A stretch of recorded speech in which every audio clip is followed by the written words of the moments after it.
If your plumbing is doing this, go turn the water off now. If you want to avoid frozen pipes, check out my last video, but here's what to do when it happens. Okay, now if this was a hydrant sticking out of the wall, well, let me show you a frostproof. I want to show you what can happen. I always keep one here in the drawer, but here's a new frostproof. Now, if this had happened this winter, it would probably happen because it was installed wrong, meaning the plumber didn't put the proper fall on it, or you, the homeowner, may have left a water hose hooked up to it. Therefore, the water can't drain out of it. The way these are installed, when this water turns off, it shuts off back here. This is where the stop actually is. So this will drain out. Now, when they rupture about like this, right here on this part. Now this is in the wall. Now remember I told you the water turns off here. Here's the problem that you have. You've got that hose hooked up, it's got a sprayer on the end, it's unengaged, so the hose is holding all the pressure, but water's not going anywhere except through this rupture. Let me reach into my drawer for a piece of copper, because I want to show you something. If this does have a rupture in it, you're not going to realize it till the summertime when you turn it on. But here's where you need to be careful. As you see, copper fits in it. Now the plumber who installed it may have made a solder joint here. Hopefully though, he put Teflon tape and pipe dope on these threads, screwed it into a drop-eared L, which is mounted on a stud. That way you can just unscrew it and screw the new one in. Now you're gonna have to turn the water off first, but that's one easy repair to make. If yours is ruptured like this and it's not a frostproof, you need to shut the water off your house now because you're gonna have to locate this and make a repair. So let me show you how we would make a repair on this, okay? Let's move a trainer over here.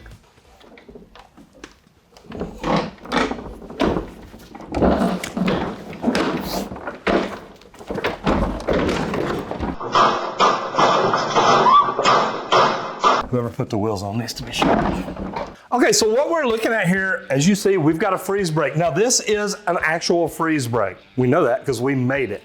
We actually took pieces of pipe, filled them with water, plugged them up and threw them into the freezer just so we would get an actual freeze brake. So here's what we're gonna do. I'm gonna take a pair of pliers because I really wanna squeeze that down where it's as close to round as it'll go.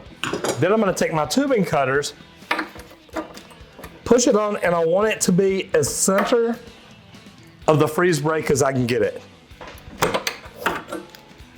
Now I've got a cut. Now, what I could do here, depending on how far that split is, I've seen people repair this. Me, I prefer to cut the whole thing out. Now, I know this is probably gonna fill with solder, but what I'm gonna do, I'm gonna line up my cutters again, and I'm gonna cut out that bad piece.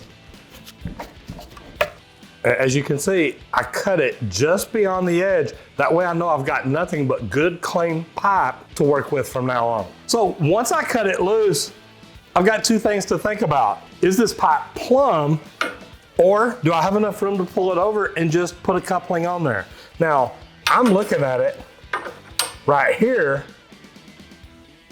and right there's plumb, so you can see that I need a longer piece.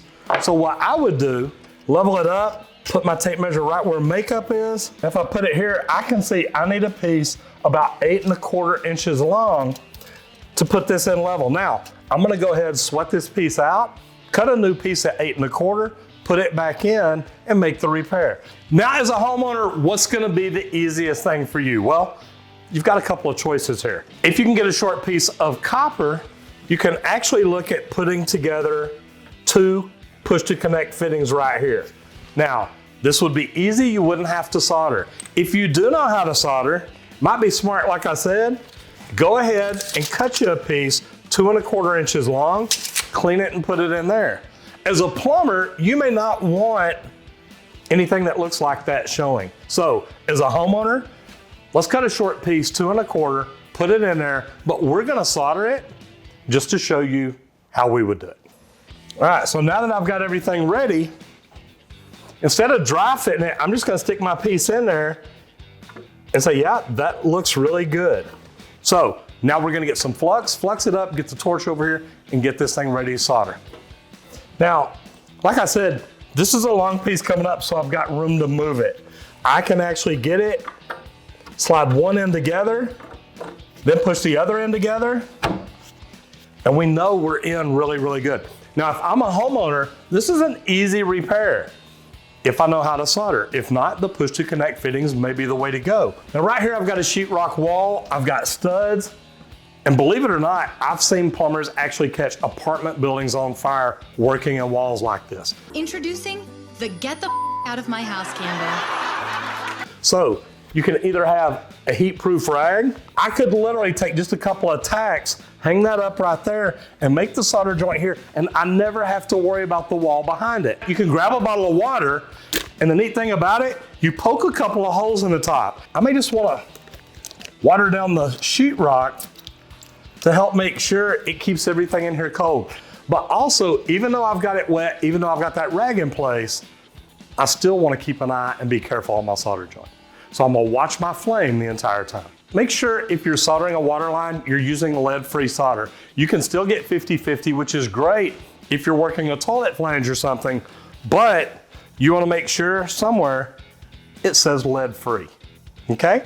So let's jump in here, get this done, and then we'll be good to go. Now this is one of the smallest tips I ever used, but in a situation like this, it's great. See how I keep the back of it, the curve, back on the wall. That way I know my flame is always coming out.